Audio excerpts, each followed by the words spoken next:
네, 주안의 만나 11월 20일 수요일 묵상을 함께 나오도록 하겠습니다. 오늘 말씀은 호세아 1장 1절에서 11절까지의 말씀으로요. 이스라엘의 날이 클 것이미로다 라고 하는 제목으로 함께 묵상을 나오도록 하겠습니다. 자, 오늘부터 우리는 호세아서를 함께 보게 됩니다. 호세아는 아모스와 함께 북왕국 이스라엘에 파송된 선지자입니다. 당시 이스라엘은 경제적으로 최고의 전성기를 보내고 있었던 시간들입니다. 그러나 전성기와 함께 영적 타락도 이렇게 같이 있었지요.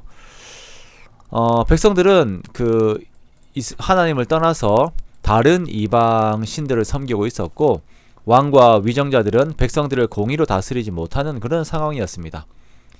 시대 앞의 이야기지만 나봇과 선지생도의 이야기들을 보면, 선지생도 그 과부의 이야기들을 보면 선한 자들과 가난한 자들이 사회에서 얼마나 학대를 당하고 있었는지를 볼 수가 있습니다.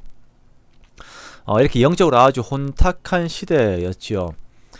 하나님께서는 이러한 이스라엘의 영적 상황을 삼각관계 안에서의 그 은유로 설명을 하십니다. 하나님과 이스라엘, 그리고 바알과 같은 이방 신들의 관계를 호세아와 고멜, 그리고 고멜과 그 음행의 대상들을 비유로 하여서 이스라엘이 짓고 있는 죄악의 심각성에 대해서 말씀을 하고 있어요. 10개의 지파가 있는 북이스라엘은 하나님과 언약을 맺은 백성들입니다만, 이들이 그 언약을 버리고 이방 신들에게 감으로 인하여 하나님과의 언약을 깬 음행의 죄를 범한 것입니다. 실제적으로 언약의 일방적 파기를 겪으신 하나님께서는 호세아를 통하여 이들이 다시 하나님께 돌아오기를 원하시는 그 마음을 보이십니다. 호세아가 활동한 시대는 1절에 의하면 요아스의 아들 여로보암이 왕이 되었을 때입니다. 우리가 이 여로보암을 여로보암 2세라고 부릅니다. 이때 하나님께서는 호세아에게 가서 음란한 여자를 맞이하여 음란한 자식을 낳으라 라고 말씀하세요. 학자들은 이 일을 두고 역사적인 사실인지 아니면 예언적 상징인지에 대한 그 논란들을 하고 있습니다만, 정통적으로는 이것을 역사적 사실로 받아들입니다. 그렇게 호세아의 가슴 아리와 함께 전달되는 하나님의 마음이 여기에 들어가 있는 것입니다. 호세아는 디블라임의 딸 고멜을 맞이합니다. 그리고 세 자녀를 낳아요. 이 아이들의 이름은 이스르엘과 로루하마 그리고 로암미입니다. 첫째 아들인 로루하마의 이름의 뜻은 하나님이 흩으신다 라고 하는 의미입니다. 하나님의 심판의 메시지가 있는 것이죠. 둘째인 딸은 로루하마입니다. 로루하마의 뜻은 긍휼히 여김을 받지 못한 자라고 하는 의미입니다. 이제 이스라엘이 더 이상 하나님의 자비와 긍휼이라고 하는 은혜를 얻지 못하게 됨을 말씀을 하는 것입니다. 셋째도 아들입니다. 이 아들의 이름은 로암미입니다. 로암미의 이름의 뜻은 내 백성이 아니다 라고 하는 의미입니다. 이제 하나님과 이스라엘 백성들의 관계가 단절되었음을 의미를 하는 것입니다. 이렇게 하나님께서는 선지자의 가정을 통하여 이스라엘에게 경고의 메시지를 던지세요. 우리가 주일에 선교사님의 말씀을 통하여 무드셀라의 이름을 통하여서 하나님께서 전달하시는 메시지를 보았습니다. 그렇듯이 하나님께서 호세아라고 하는 한 선지자의 가정을 통하여서 전달하시는 메시지들을 보게 되는 것이에요.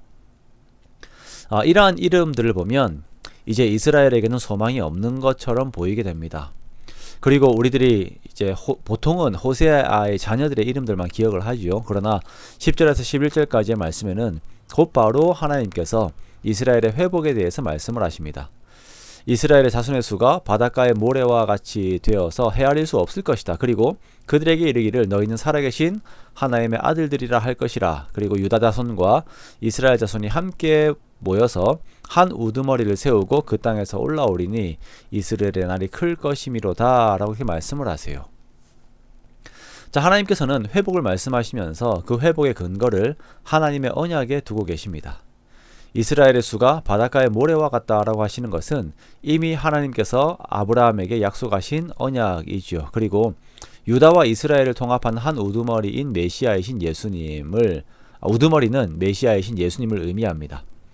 여기에서 우리는 하나님의 마음을 볼 수가 있습니다.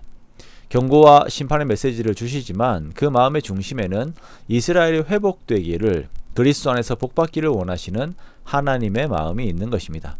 그렇게 11절의 마지막에 이스라엘의 날이 클 것이미로다 라고 선포하시는 그 흩으심이 아닌 다시 모으시기를 원하시는, 또 모으시는 하나님을 보게 됩니다. 우리는 항상 우리를 향하신 하나님의 은혜와 사랑의 마음을 기억하고 감사함으로 이렇게 주님 앞에 나아가야 할 것입니다. 또한 우리가 하나님과 이스라엘을 향하고 있는 호세아의 마음을 함께 봅니다. 음란한 여인과 결혼을 하고 자기 아이들의 이름을 축복의 이름이 아닌 저주의 이름으로 지어요.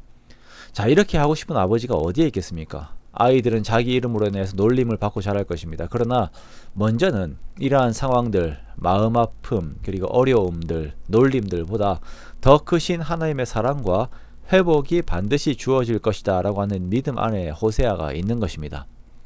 그리고 이스라엘을 위하여 하나님의 아픔에 동참하는 호세아의 모습을 보면서 오늘날 우리 또한 이 땅을 위한 주님의 아픔, 그 고난에 함께 동참하는 우리가 되기를 원합니다.